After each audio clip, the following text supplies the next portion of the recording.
supporting you in your dog parenting journey. The Dynamic Dog Owner with Debbie Potter. Hello and welcome to the Dynamic Dog Owner, the podcast designed to support you, the dog parent, in your dog parenting journey. As you know, it's the podcast where we talk about you, different things about owning a dog, not the dog training, but the lifestyle and the decisions we have to make and the considerations we make as a dog parent. This week we're joined by Natasha. Official title, sorry. We could have Natasha and Deborah doing the podcast. So the topic for this week is the difference between working dogs and pet dogs. And I think it's quite an interesting topic because a lot of people don't understand what it actually means to having a working dog or a pet or like a show dog slash pet. There's two ways of looking at this. First of all, we've got dogs that are show lines and working lines. And then we've got pet dogs versus working dogs and where the crossover is. So let's start with the breed differences because it's something I think that people misunderstand. Do you agree? But I think people's if you're not a dog person, and it's your first time dog, you may not understand or know that there are different types of breeds of dogs. So if we often say, have you got a working cocker or a show cocker? And some people go, I don't know. I've just got a Cocker Spaniel, which is fine. I think that's what we're here for. We're here to educate. So it's not determined on whether it is a dog that is working on a dog shoot, like a gun dog, and versus a pet dog. It's actually how they're bred. The genetics. Thank you. That's a technical term. Speaking more than how they were bred. It's the lines that they come from. So your working line dogs are, since you're a working dog person, What in terms of the genetics, the breeds, So genetics will help. Obviously, you touched on it. You have your working line Cocker Spaniels where they come from dogs that have been bred specifically for personality traits that people would like to see in a shooting field. So a desire to hunt, a desire to put their nose down, a desire to flush something, a desire to retrieve something, the same as your Labradors. You have show Labradors, you have working line Labradors. And this might be a bit of a sweeping generalization here, but with show lines, it is more about, in a lot of cases, more about the looks that the dog, or maybe not the looks, that might be the wrong term. Change and developed over time. That may be the wrong term, but the physicality is of that dog is different and is looked upon for, does it tick the boxes of ears being X, eyes look, etc., to fit in with what a standard should be that going to be shown at absolutely, etc. And naturally, there's kind of been quite a division. You can tell the look of a working versus a show dog is very different. Yes. And then with the working dogs, you've got, in my opinion, it comes down to more of the bred more for the personality that come, or maybe personality is the wrong word, the inherent natural abilities that come with it, like the desire to hunt, to retrieve. And to please people. Yeah, absolutely. And they are bred more for what they can achieve and what they output more, if that makes sense. Yeah. And absolutely, you have your show cockers, you have your working cockers, you have your show springers, you have working springers, you have show labs, working labs, show retrievers, working retrievers. The list can go on. And whilst it's fair to say there are traits that are obviously inherited on both sides, and there is a crossover of traits, of course, because ultimately a lot of them were bred originally from the same dog, and then as time has gone on, we've interfered in show lines have been bred to tick certain boxes, and working lines have been bred to tick certain boxes. And now they're the same breed, but they are very different. Very different. And I would say the drive, I think, seeing show dogs versus working dogs, the drive that working dogs have is one of the biggest differences that you come across. And I think for a lot of dogs out there, and this is where the internet can be not a useful tool, is if you were to Google what is the best first-time dog, Labrador. a lot of things come up with Labradors. A lot of people get Spaniels because of the size that they are. Especially cotters, they look beautiful. But what the same with, and this is a completely different topic that I will try not to get too sidetracked down, the same with a lot of our oogly poodly breeds, is they derive from two very strong working breeds, but they have been bought in later years based upon certain personality traits, the hypoallergenicness, etc. The internet have said they have, which are not entirely true. And therefore I think that's where a lot of misconception, is probably a good word, lies over the puppy that you bring home. What are they actually bred to do? And understanding that, especially if you are going down a working line route, is so incredibly important, because it is the difference between an easy life and a very challenging life. Totally. Because generally, obviously this is how they've come about as having two, but then when you look at them, there are specific differences. So again, general sweeping statement, because every dog is different, but in general, you'll find that your working lines, as they've been bred to achieve, and their parents are award-winning in field trials, in working trials, so dogs performing the task they were supposed to do. Show dogs are award winners in how they look, how they walk around a ring. So very different. But you see the working dogs then have a lot of energy. They are full of beans, want a lot of exercise, need a lot of mental stimulation, want to be busy, want to be doing, want to fulfill that breed need, because they've been bred to have high energy and high desires. Compare that to your show breed. Generally speaking, they are less energetic, a bit quieter, a bit calmer. Whilst they enjoy doing the breed outlets, they don't thrive on it and don't have as much energy. I quite like doing that, but they're not, let's do it. And obviously all three of yours are working line, aren't they? All three of them. Mirth, we don't love him. Mirth, Coco and Barney, 100%. And I mean, they're entirely different personalities, but equally, if I compare them to Mirth, an entirely different drive, which I don't fully know Murphy's genetics, but I think, very much comes from the genetics that has been bred down, of course.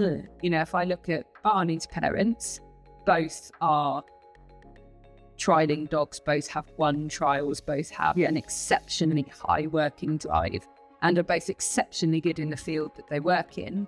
And as a result, I have a dog who has a very similar drive. And I think this is where it's really difficult, especially as first-time dog owners. I've said it to people. Out of the three of mine, I'm glad that Murphy was my first Springer, because I found him hard as a puppy. God, don't get me wrong. But if I compare the three of them, I think had Barney been my first, I don't think I know I wouldn't have known then what I know now, and I wouldn't have been able to fulfill him in the right way, and I would have ended up with behavioural challenges, but not through any fault of his, but through me not understanding how to fulfill the working side of him properly, and maybe not going into him the right expectation. Absolutely. And but they are all extremely different. Coco is the most chilled dog here, at home, anywhere. But you put her out in a working environment and she switches on, and she is a completely different dog than the pet dog that you would see 99% of the time with her. And again, this is also where I think, like you said, there's a big difference between pet and working dog as a general statement, because mine are pet working dogs. They are working like dogs, but they are predominantly pet dogs. But Barney, he could run around for a field for 3 hours and probably not even show any signs of being tired. But he would be fueling that adrenaline non-stop. Whereas put him in a gun dog situation for 20, 30 minutes and he is fully satisfied and fully tired mentally and physically in a completely different way. And I think, it's one of the big things that I would certainly say I see a lot, certainly with probably more so with Spaniels, but Labrador's probably very similar. A bit behind is my dog comes from working lines, therefore I need to exercise it for 11 hours of the 12 hours in the day. And actually you don't need to, quality over quantity. Yeah. And one of the biggest things I would urge any person with a working line dog to do is teach them to do nothing. Yeah, it's the hardest thing to do. It's the hardest thing to do. And obviously I've got a mixture. So I've got obviously Dave, who is a show lab, Ren, who is a working lab, and then Fred, who is a show golden retriever. The difference between them, obviously I know they're all different in terms of we've got a black lab, we've got a fox red, and then we've got obviously golden retriever, different breeds completely. But the difference between them in terms of show versus working is huge. I've talked about it, I'm sure, on the podcast before. But in general, they meet that, what we've just explained, criteria completely. Dave and Fred would go, take it or leave it. Take me out for a walk? Yeah, if you fancy it, but I'm not bothered. They would quite happily not go out for a walk, not even ask for a walk, and sleep all day. Mm-hmm. They like to do breed things like pick up and carry stuff around. That's natural. Pick anything up and carry it around. Well, I have to in my mouth to have that breed need satisfied. But the second you try and get them to do something like a retrieve, they'll run and chase it, but they'll be like, whatever. Might pick it up, but I wouldn't bring it back to you because can't be asked. It's not. Yeah. They like to do part of it, but not the high energy part. And it means as a pet dog, they're very easily satisfied. Yeah. Because they have the enjoyable traits of retrieving breeds, but don't have that high energy desire to fulfill. Mm-hmm. Whereas you throw Rem into the mix, who is a working line, and he wants to work. He wants to please people. And again, a bit like yours, you give him a task to do. Taking him for a walk does not, hit the spot. It's not enough. Unless you walk a long way. To him, a good walk is 2 or 3 hours to satisfy him. But again, take him to a field, do some hunting, do some own, I sort of hate the word obedience, as you all know, because I've talked about it before in sport, but, do some training exercises like sits, like waiting, watching, leaving, impulse control, occasional retrieve, because I avoid doing too much retrieve because it gets him far too excited and is not good for him. He showed me that many times at the party. Loves it, but too much of a good thing. But he likes the hunting stuff. Do that for 10 minutes and he is happy and he's more satisfied. But to try and not take him for a walk would be crazy. His energy levels are so much higher. And I think that's where then, unless you've compared like for like, we had it in class this morning. 2 of the people were comparing their dogs and they go, yours so slim, mine's really not. And it's like, but yours is a show line and yours is a working line. Yeah. And the same dog was compared to another dog, and the other dog was like, we were doing something quite intense in class today. We were doing a Christmas activity, which is quite, a lot. And the working dog was like, ping, ping, ping, ping. Yeah, let's keep going. And did a second class afterwards. Whereas the more show line dog, after half of the first class, was sat down going, yeah, I'm done. Thanks. That's enough for me. Because the energy and the drive is completely different. I think that's where we then get, obviously, this is, borders onto many topics where breeders should make this very, very clear to people. Which helps sometimes, obviously, it's not. Because if you aren't aware, you could expect a high drive working, really, really busy breed and happy, go lucky, let's work dog and get a show dog who doesn't want to do anything. Or vice versa. You expect the calm, chilled, happy, relaxed family Labrador, and you get the working line and go, oh shit, what do I do now? Because you don't know how to satisfy his needs. And then, as you mentioned earlier, if we're not satisfying the need, we then get behavioural issues. Purely a lot of the time because breeds are, then they need to do stuff. And if it's not being met and they haven't got the outlet for it, then they find the outlet for other things, or that energy goes somewhere else. Yeah, and I would say a lot of behavioural issues that you see in certain breeds do come down to not being fulfilled for the thing that they were bred for. Now, Or not understanding how to harness the actual unwanted. How many gun dog breeds have a resource guarding history? yes, absolutely. Because naturally they pick stuff up, put it in their mouth because it's what we're bred to do. And people go, oh no, that's dangerous, we must take it off of you. We create resource guarding without realising. Absolutely. And you're right, it is understanding it. And I think also I think there's also that misconception out there of to be a working gun dog, or to be a working dog, you have to do work out on a shoot. And that's not the case.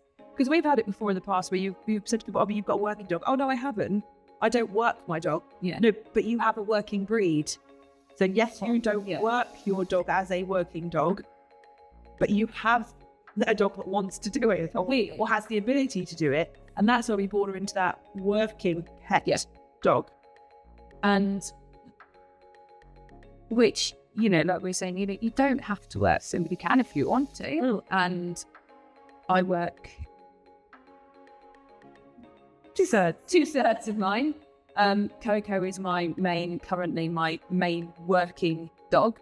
Murphy does it very well, but because of certain situations that he doesn't like out shooting, he doesn't do it very often. He doesn't enjoy it every week like Coco does, but he does enjoy coming out and doing it occasionally.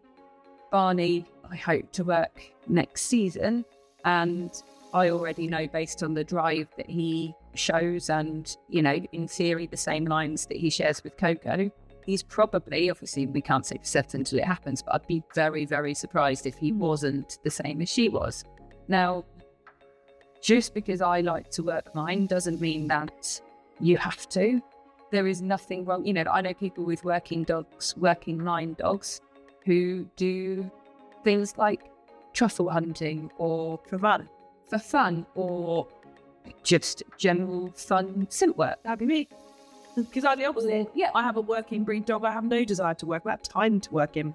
Yeah, I'd love him to do it because I think he'd really enjoy it. Keep offering to take him out with me one day. But it's not something I've ever pursued. We satisfy the working line in other ways, through said detection, through fun activities that stimulate gun dog desires without having to take him on a shoot and know what to do. It at home. You can do it out at the park. If you know what to do, you can simulate hunting and retrieving in the woods, in the park, on your morning walk, on your evening walk. You can do some work, you can do tracking, just something. I think the big thing with working dogs is you need to mentally stimulate them. Yes, of course, physical exercise is important, and I'll never take away from the fact that it is, of course it is. But with a working line dog, in my opinion, more than a show line dog, that mental stimulation is so incredibly important. Well, it's channeling the exercise in a sort of structured way. So the easy thing with working dogs, they're very intelligent. They pick up on stuff a lot, and they can easily learn habits, get a little bit wild and out of control in a very happy, joyful way, because they're having so much fun doing what they do, and they can easily become almost unruly because they need to learn how to channel their energy. And definitely, and I do, don't get me wrong, I do think in a pet home it can be difficult to fit it in sometimes. It's then looking at what small tweaks you can make. So, for example, I know I'm guilty of, just using Barney as an example, I know that I'm guilty of probably letting him run around self-employed, free rein a little bit too much sometimes. However, I equally like my dogs just being real dogs sometimes. But the minute I ask him to switch on, he's like, wicked, okay, we're working, I'm with you most of the time. Okay, cool. However, he has behaviours that he displays that a lot of people would go, that is a problem. Yeah. And one of the probably the biggest challenge I've had with him, in some respects, has been the easiest out of all three to train, because he's got that drive. So in a way, because he has that willingness, he's actually really easy to train. But there are some things that are really hard. He hates being left at home. Now, that's not separation anxiety, like borders. FOMO. It's FOMO. Why are you going to have fun now? The difference being, if I go out in the morning and I've not done something, hates it. We're bored. We've not done something. I've not stimulated him. We go out, we do a training session, then I can go out. It's fine because he's satisfied. Yeah. So that could be seen as a problem behaviour. It's not. He is just a working breed that's gone, I haven't done anything. I need to do something. Because, partly age as well, don't get me wrong, that is playing a certain part at the minute, but he needs a job to do. Yeah. Yeah, definitely. And obviously then that's something kind of that bit of the topic discussed, would you think? Mm-hmm. Yeah. So you then obviously got, that's like the main difference in how we see things, like between the two and pet dogs. But then we've got the whole working dog, working pet dog. Where does that difference lie? Because most working dogs, unless they're working for like the police or whatever, they are generally bought as a family pet. And but then they have a working. You've got different camps. Yeah. You've got people who obviously, say for example, police. It's owned by the police. It's a police dog, and I'm a handler, and I almost like rent the dog effectively. It lives with you, whatever you have a relationship with it, but it's never your dog. Same as almost like a hearing dog, or a support dog, or a any form of through a charity. That dog doesn't always. Am I right in saying that it doesn't always? It's not necessarily yours because you can give them back when they retire. They will belong to charities. I'm not sure. I don't know enough about it. I don't. I was always my understanding, but I might be wrong.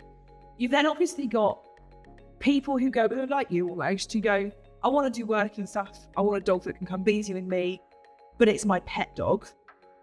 And then you've got the other camp of people who go, well, it's a dog and it lives in a kennel in a garden. It's a working dog and it's not necessarily what I would class as a pet because it doesn't live in that house. But then some people, those people do, but then in their mind, I know obviously being in that kind of shooting world, I know a lot of people who do obviously kind of kennel their dogs, and they are, firstly, I should say I have nothing against dogs being kennelled outside because a lot of people, they are looked after so well.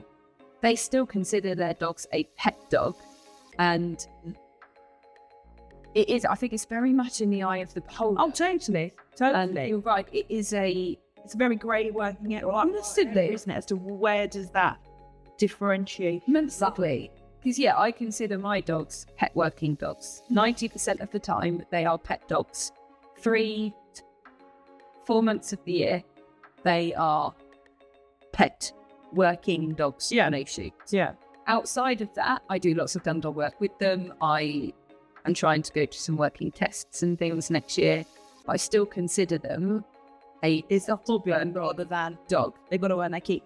I don't earn my money through working my dogs. So is that where the line's drawn? I don't know. I don't know where the barrier is. To me, my personal opinion is to be a pet, it has to be your home. To me, a dog that lives in the garden isn't fully part of the family. But that's my view. And it is such a grey area. It's a very grey area. And obviously, this is why it's open to conversation. You've then obviously got that there is a little bit of a grey area because obviously, as we know, in terms of the law, it's illegal to dog tails unless your dog is a working dog. So where does that lie? So you know what I mean? Generally speaking, it has to be done within the first 6 days of them being born. Yeah. And I believe that in order, and again, started looking into it when I wanted to breed from Coco, but because I haven't done it, I don't know the full ins and outs, but my understanding is that in order to have puppies' tails docked, I think you either, now this might be where my information isn't 100% and I'm happy to be corrected on it, you either have to prove that you hold a gun license or have a gamekeeper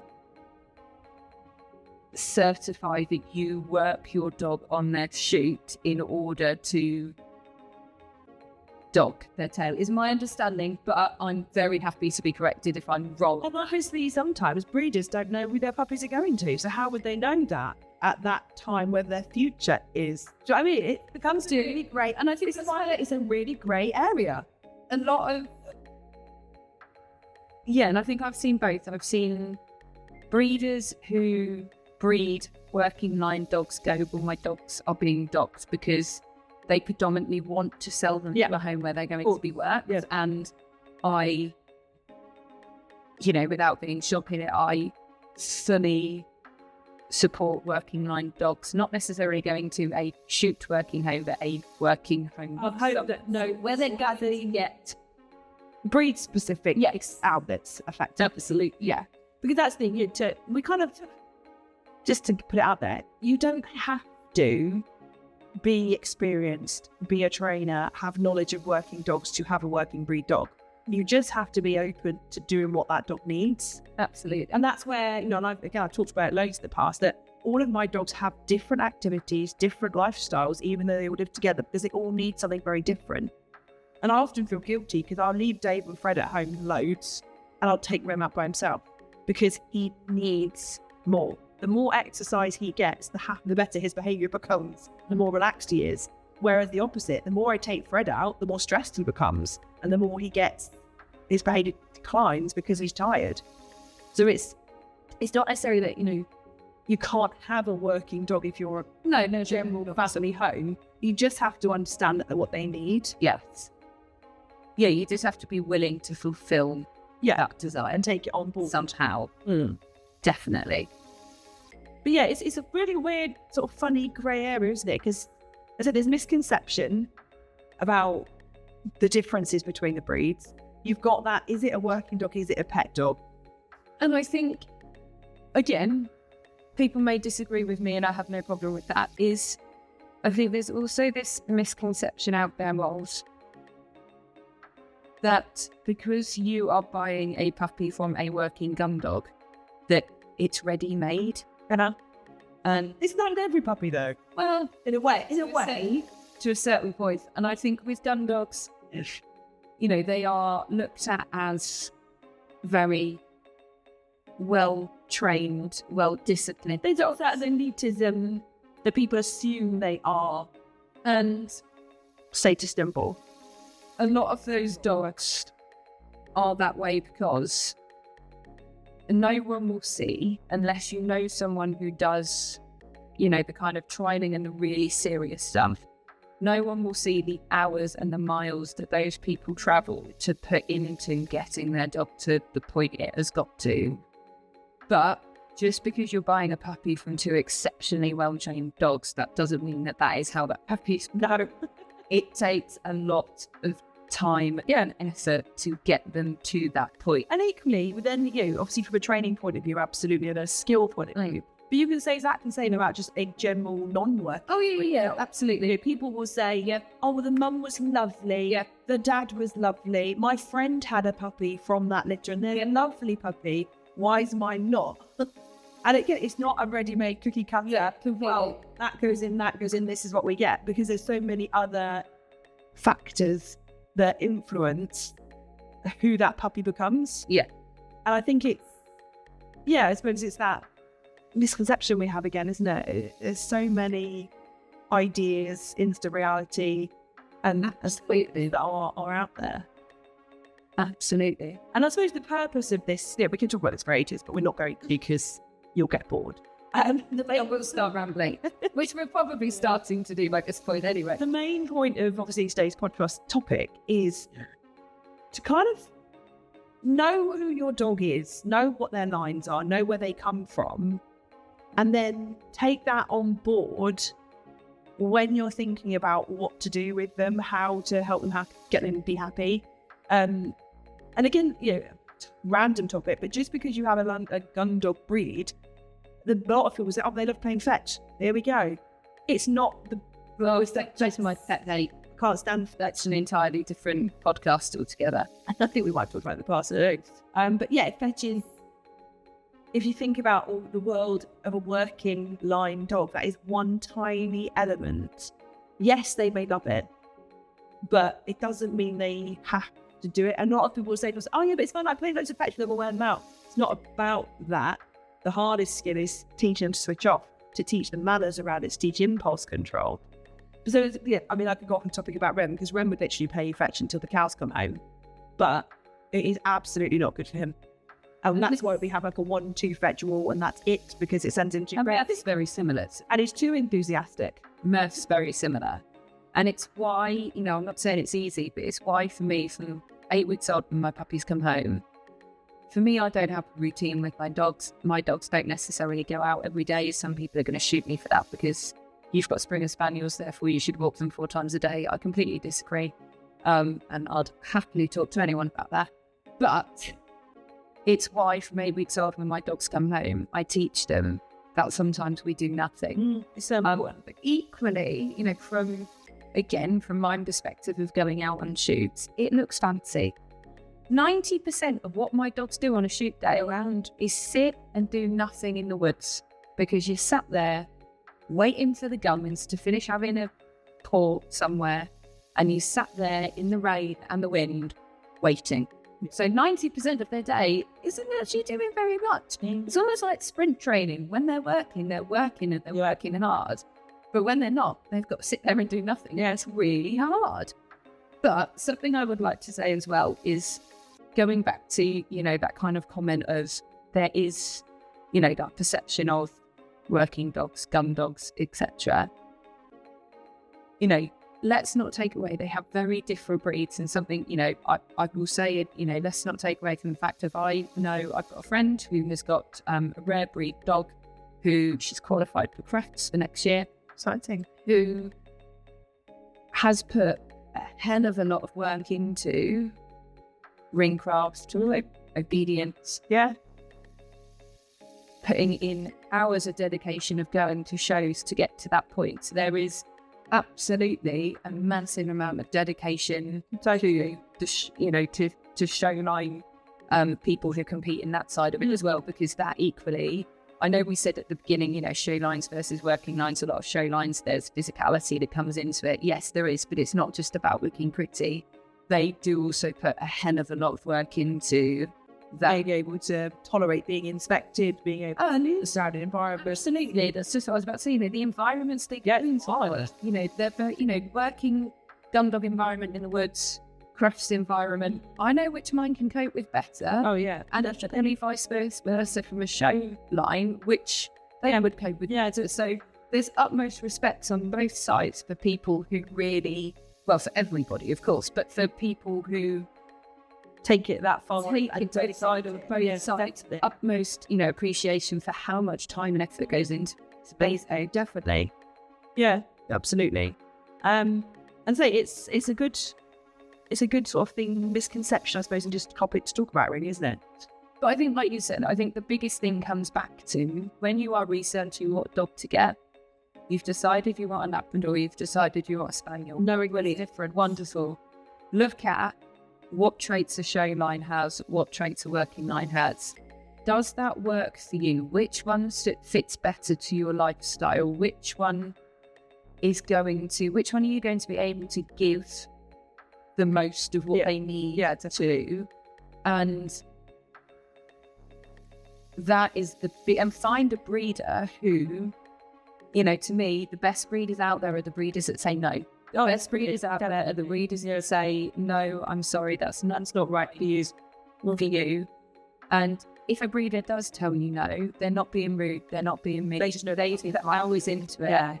And they're trying to help. Yeah. So research their dog lifestyle. And speak to breeders, reach out to them and tell them about what you're looking for, what you can offer. And if they don't feel their puppy's right for you, I guarantee you they'll probably know people that they would recommend for it. So researching which line is right for you is definitely the best thing you could do for you and the puppy. And just a final sort of topic, because it's something obviously that we've found quite a lot of, is that some people have a gun dog breed and they understand it. They've already taken on board what we said. They understand their dog needs something. But a lot of gun dog training, if you research gun dog training, it's serious training. So a lot of the time, you've got that sort of service and need clash as well. Because I know we've had a lot of clients who go, I don't want to do gun dog work. I don't need gun dog training. They just need something less. Or they go to gun dog training and they go, oh, this is far too serious for me. I don't want to get this into it. Which is, fine. Or again, it's everyone's thing. And it's where there's almost that gap in the market of learning how to channel a pet gun dog's breed's needs without doing gun dog training. Do you know what I mean? Does that make sense? Obviously, that's why we've created a new course this year, haven't we? Where we do a fun gun dog class. It's not necessarily focused on being a gun dog. It's about using the knowledge of gun dog activities as fun games to simulate a pet working line dog, which sounds very complicated and very confusing, but it's fun outlet for gun dogs rather than gun dog training. And it's again tapping that little bit of a different kind of bit where you need to do it, but you don't want to do the serious stuff. Mm-hmm. And therefore it's a fun way of having fun with your dog. So it's just knowing what you need, what you want, and how to find it, I suppose. Yeah. But mainly knowing there's a difference, because some people are unaware that there is a difference between them. And obviously firsthand, I know the difference. I know which ones are easier. Definitely the show. In my house, the show dogs are chill. The working dog is full of beans. See, in my house, the two that have the strongest working lines are the two that are the most chilled at home, and then you've got crazy nerds. Maybe it's just Rem's quirkiness. Who knows? But anyway, hopefully this has been useful, interesting, always good to spark a debate. So if you've got any thoughts, questions, comments on it, let us know. And obviously we have the Paw Academy, which is where we talk about the actual training. There are training videos.